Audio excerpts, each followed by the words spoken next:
friends, my name is Hameed.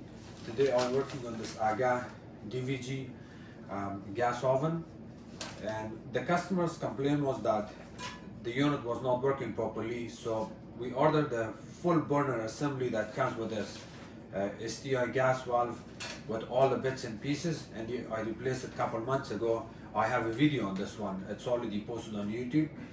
So after replacement of this part, the unit was working, but it was not maintaining its temperature.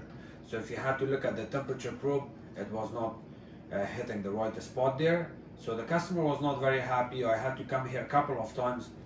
I even talked to technical support a couple of times. I gave them the model and serial number. They could not figure out why the unit was not maintaining its temperature, why it was not going to the higher temperature. So they kept sending me the same part again and again, and I was here a couple of times. I got the job done at the end, the same thing. So what the customer did was, the customer was also very helpful here.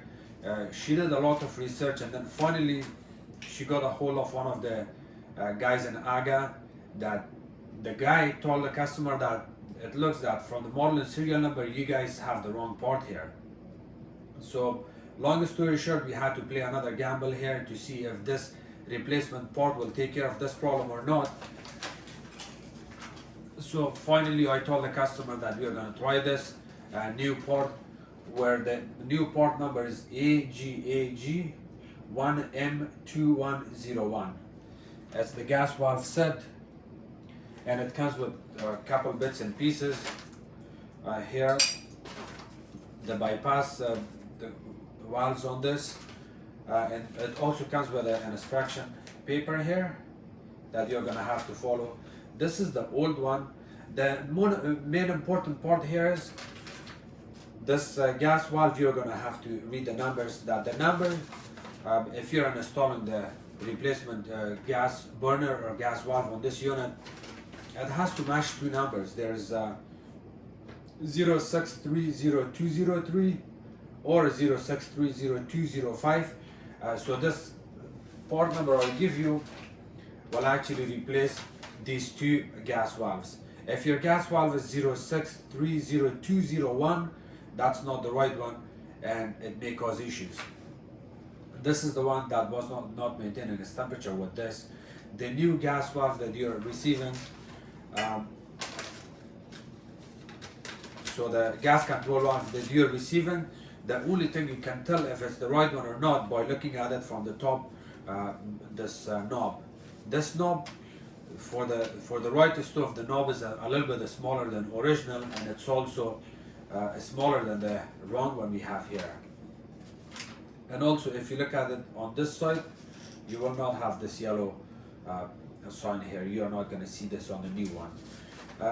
At this moment, I can also see the flame is beautiful. The flame looks really nice and blue, and it has a very large flame on it after replacement of this new one.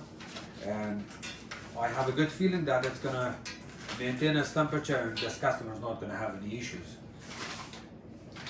It also comes with an instruction papers that you're going to follow, and this one. The other thing I found out on this new gas valve is that when you turn it on, like before, even if you look at the side of the door, if you look at the side here where the instruction is telling you how to follow this, you have to go counterclockwise, and then where the fire is, you have to press on that, and then so whatever you're following on this, it's not going to work out. So the trick is that where the original position of the knob is, you kind of push down on it without turning it or doing anything. You kind of push down on it and hold it there, and then you have to keep pressing the piezo, and the flame will light up. Because at first I was following this, and I was also following this paper. For some reason, this paper should give you the right direction, but it's my experience, because I followed this paper, it didn't work. I followed this, didn't work. So I had to just press down on it without turning it, and then I kept pressing the piezo, and then the flame came. So after that, I had to wait a couple of seconds for the thermocouple to get hot. Once the thermocouple was hot, I was able to turn my knob slowly, and then I got a beautiful flame right there.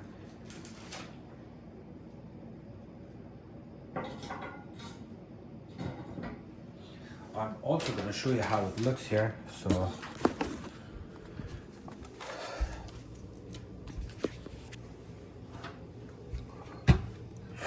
So this is the instruction paper here you're going to follow.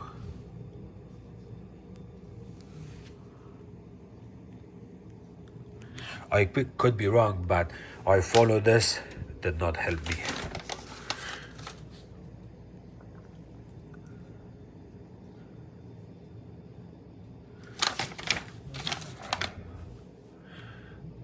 This is a Canadian unit, so I didn't have to use any of these.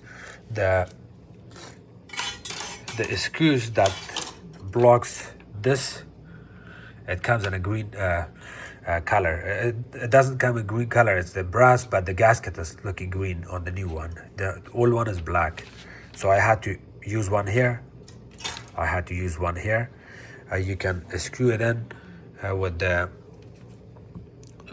I was using this Torx. You can use a large Allen key here, but this is the one I was using. And it's number 50. So you can retighten it with your hand all the way, and then use one of your pliers, retighten it a little bit, and it's good to go. Okay, so I'm gonna show you the comparing of this. If I compare it here, look at the size of this versus that one. This one is a smaller, this one is large. And I'm gonna show you the flame. See how nice the flame is. It's only on number, what number is that? It's number 2. If on number 2 the flame is so high and beautiful like that, imagine what's gonna happen in the next 24 hours. The customer was always complaining that it would not hit the red light here, the red mark here. It would always stay right here in this area, a little bit maybe closer to the red, but it was not hitting it fully. So because of that, they were having issues. Of course, you need a pipe joint compound here, because you're gonna use this, and here, over there, you're going to use it on the top right there and here, because you're going to remove this from the old one and install it here. And you're also going to use it right here. You do not want to use it here. Also the here and here, you do not want to use it.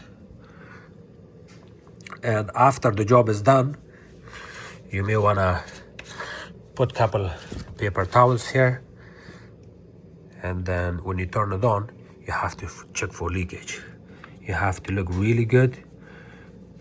Make sure you don't have any leakage. Even in here, no leakage. This is important too. All the way to the bottom, it seems okay. And on there, you don't have to check for leakage or anything. Nothing. And the important part is right here, and the first side is here. Wait for a couple of seconds, everything is good. And leak detector bubble type. Other than that, everything is looking beautifully nice here. And of course, I also had to remove this one.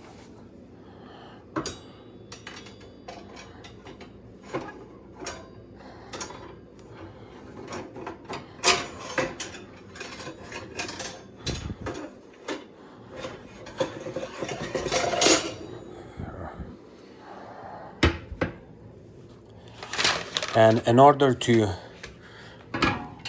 remove this brass valve and this one, or the connector, at first I was using these small wrenches, and I was using this plier. It's nothing. You really have to use proper gas wrench, and you need 2 of them to hold it. If you open it with your hand and using those small ratchets, it's almost impossible to remove anything from here.